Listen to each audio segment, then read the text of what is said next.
Ricardo Hausmann, welcome to Economist on Zoom Getting Coffee.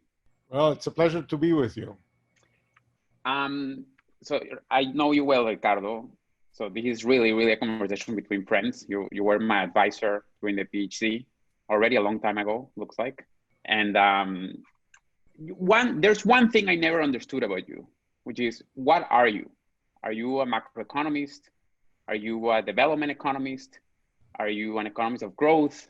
How do you define yourself? Or maybe you don't like labels. Well, I think I'm a trespasser. Okay. I've always been driven by the topics of the time. When I finished my PhD, it was just in time for the Latin American debt crisis.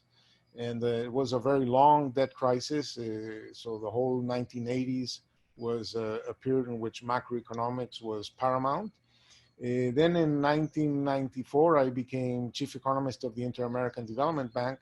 Macro was a very big thing. Still, I mean, we were, very soon after the Brady plans and the structural reforms and things like that.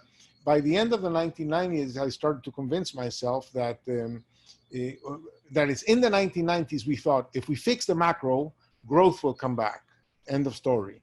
And then I sort of like realized that we fixed the macro and growth was not coming back. And so that while at the time the paradigm was, if you fix the macro, growth will take care of itself, suddenly I started to believe that growth would not take care of itself. And then I started to think more about growth and the elements of growth and how I could understand what accelerates growth. So I spent a lot of my last, say, 20 years thinking about growth. But, every so often there is a macro crisis in between. So, the collapse in commodity prices in 2014, for example, or the global financial crisis in 2009. So, and right now with COVID, so there's, the macro is back on. So I like to work on whatever, worries me or whatever I think is important at the time. So you're very worried and very busy right now during COVID. Well, actually, I've been privileged to create the Growth Lab, which I direct, which is a group of about 50 people at the Harvard Kennedy School. We created a task force to help countries manage the COVID shock, and we've been working with some 12 countries, and it's been sort of like super interesting because countries are very different epidemiologically, sociodemographically, but also macroeconomically. Some of them have pegged exchange rates, others have inflation targeting and floating, some have access to international finance, others are restricted, some have been more willing than others to impose lockdowns. Those lockdowns have been differentially effective. So we have been able to learn a lot from what are the questions and maybe how to think about answering those questions. Because it seems like you seem to be one of the right people for the right times, because COVID is such that it's having a huge impact right now, huge shock, macroeconomic shock and beyond, of course, but it's also going to change how we see the world in the future. So I think you've done work on both. So, I mean, I guess one of the questions I had for you was, one of the things I learned in your class 10 years ago, I think, 10 years ago, was that this rule of thumb that you taught us in a very clever way, which is, when a crisis comes, if it's temporary, you borrow. If it's permanent, you adjust. What is this crisis? Is it temporary? Is it permanent? Is it both? And what countries have to do? Well, you have to think of sort of like, we hope it's mostly a temporary crisis. That is that it's a crisis that will disappear once there's a vaccine and there's vaccination, not just a vaccine, but vaccination. And as you know, it took forever to get everybody vaccinated against polio or smallpox and so on. So vaccination will be a process, but after that, it should be behind us. What is the conventional wisdom there, you think? I mean, once the vaccine is in, like, it could take more than a year to do the process.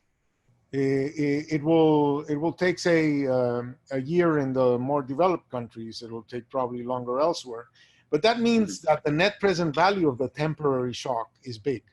That is, it's not, so there is a permanent component to that shock. There's a permanent component, and as a consequence, you have to think that you want fiscal policies to be supportive in the short run, but coupled with some adjustment in the medium term. You don't want to do the adjustment now, maybe, but you want to signal your willingness to adjust now so that markets are supportive of you now. If you lose the market support, then you'll have to adjust now. You won't be able to finance it. And yet of most of these plans, I guess maybe that it's different.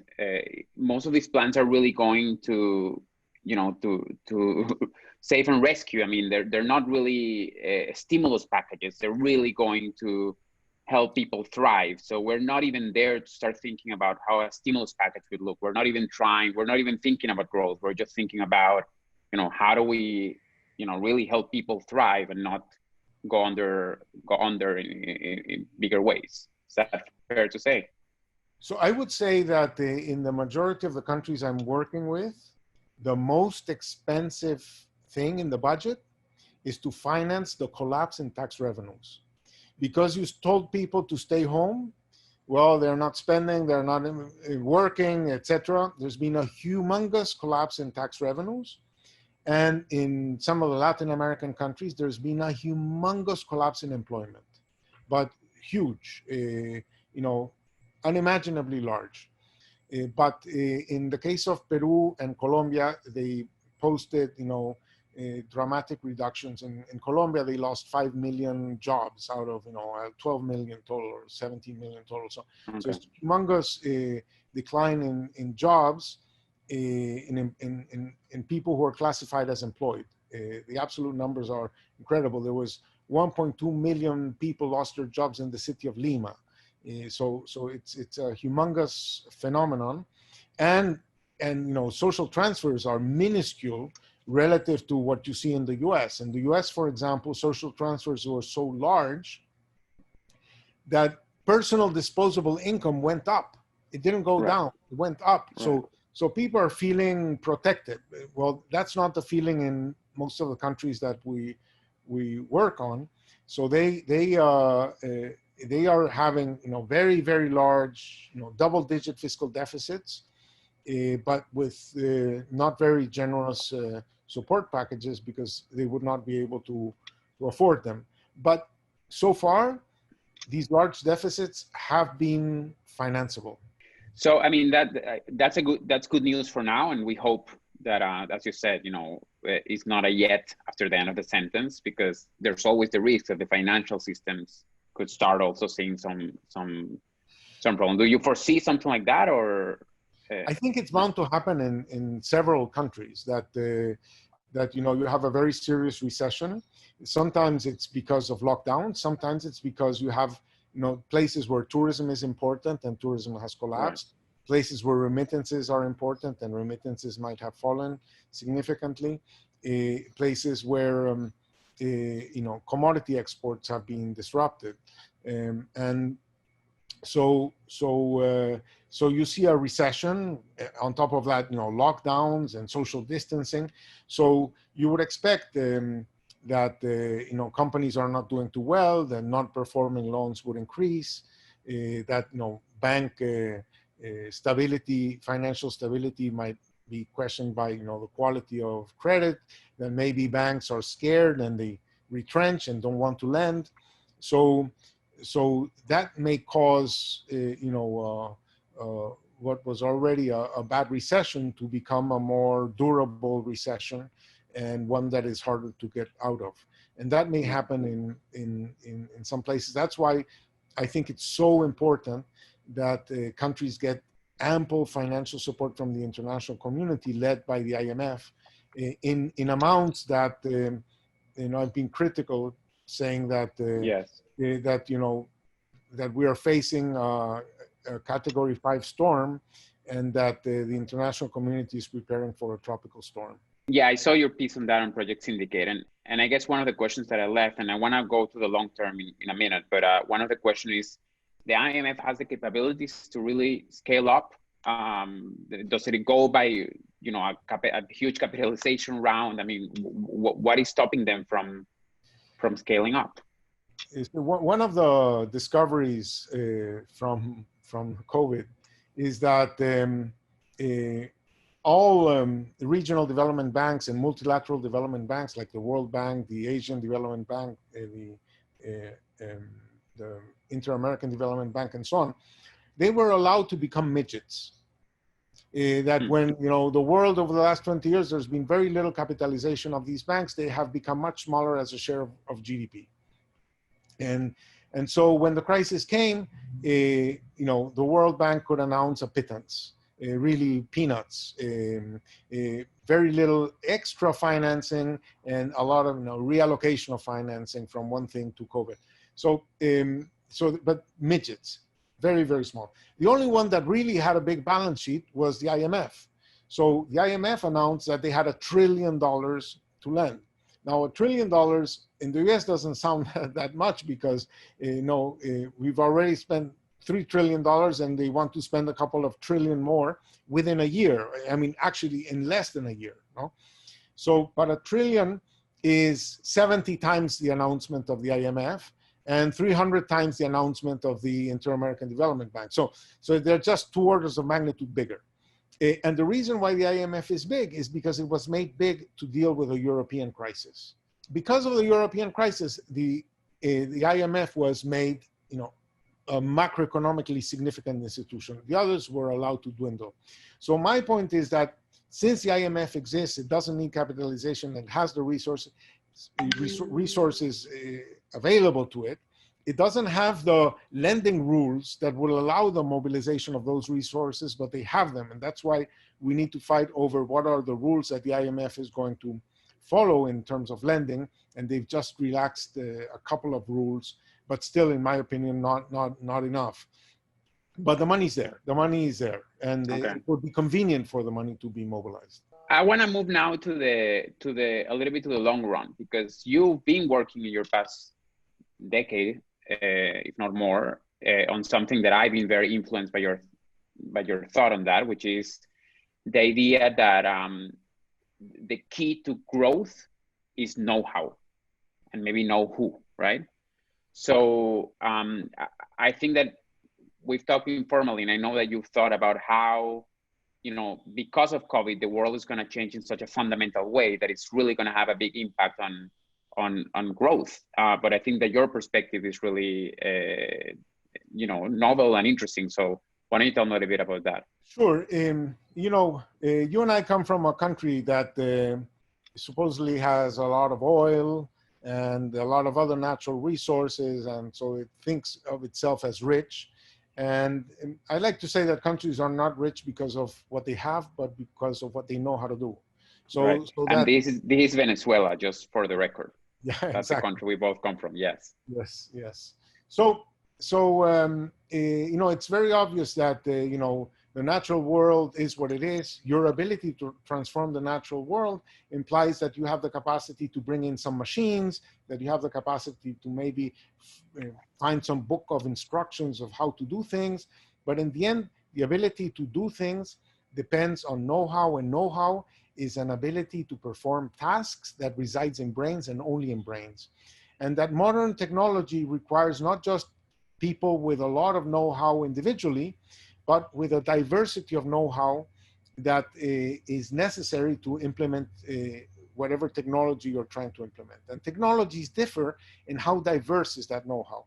A typical modern corporation requires people to know about accounting, about finance, about human resource management, about procurement, about in marketing, about branding, about contracts, et cetera, et cetera. And you have to bring sort of teams of people who know about all of these things in order to do things in the world. So the modern economy is all about connecting human brains. And And if you look at a more backward society, people work more individually in small firms, in family firms, where they only aggregate the know-how that's in that family. But if you look at a modern corporation, if you're going to make an airplane, well, that's a huge network of thousands of suppliers, of people in many different areas that all have to come together to make just say one airplane.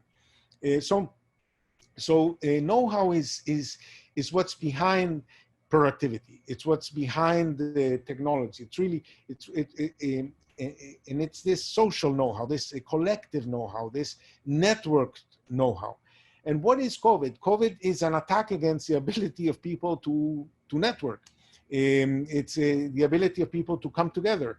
So right now, you and I are able to do this conversation because we're talking through Zoom. And Zoom has been sort of a great discovery. And by the way, the IMF has been able to deliver a bunch of loans by talking to people through Zoom. But you cannot build a highway through Zoom. You cannot design an irrigation network through Zoom. So there's a lot of activities that are not Zoomable. Now, right. Interestingly, you have done a really spectacular work in showing the importance of moving brains, because as I like to say, it's very hard to move know-how into brains. It takes a long time to become good at something. Malcolm Gladwell says it takes 10,000 hours to become good at something, but it doesn't take much time at all to move the brain. So moving brains has been forever a very important part of the way technology diffuses. And you've done spectacular work to show that when people move, they move the know-how with them. So you have this beautiful paper with Hillel Rapoport showing that the former Yugoslavians that went to Germany for temporary protection status and then were forced to go back after the war, transformed the technological possibilities of the former Yugoslavia. We have a joint paper showing that if a country is neighbored by another country that knows how to do something, you learn from your neighbors.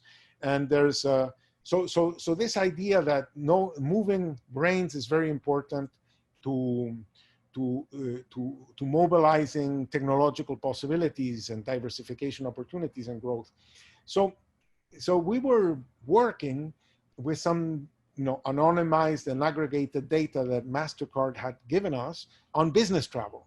We were saying, gee, business travel, how big is business travel? It's something like 1.7% of global GDP. It's $1.5 trillion a year.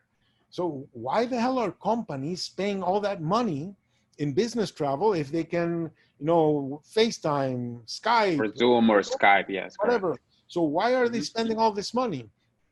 And so there must be returns to that.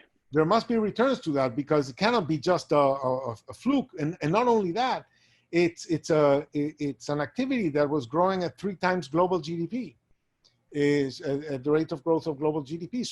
So in spite of them being supposedly substitutes, it was growing very, very healthily. So we said to ourselves, what's behind this? And, our initial studies showed that, it's not that correlated with bilateral trade. It's not even that correlated with flows of FDI, but it seems to be much more correlated with the fact that companies are global. They have establishments around the world. According to the Dun & Bradstreet data set, there's 1.5 million establishments that are owned by firms in another country. So managing those firms implies, making the problem-solving capabilities, the supervisory capabilities, the networking capabilities, means moving a lot of people. And, and sometimes just the thinking, if you think of the McKinseys of this world, or the Accentures of this world, or the law firms of this world, they travel a lot because they have some know-how that they make available in a more shorter term basis.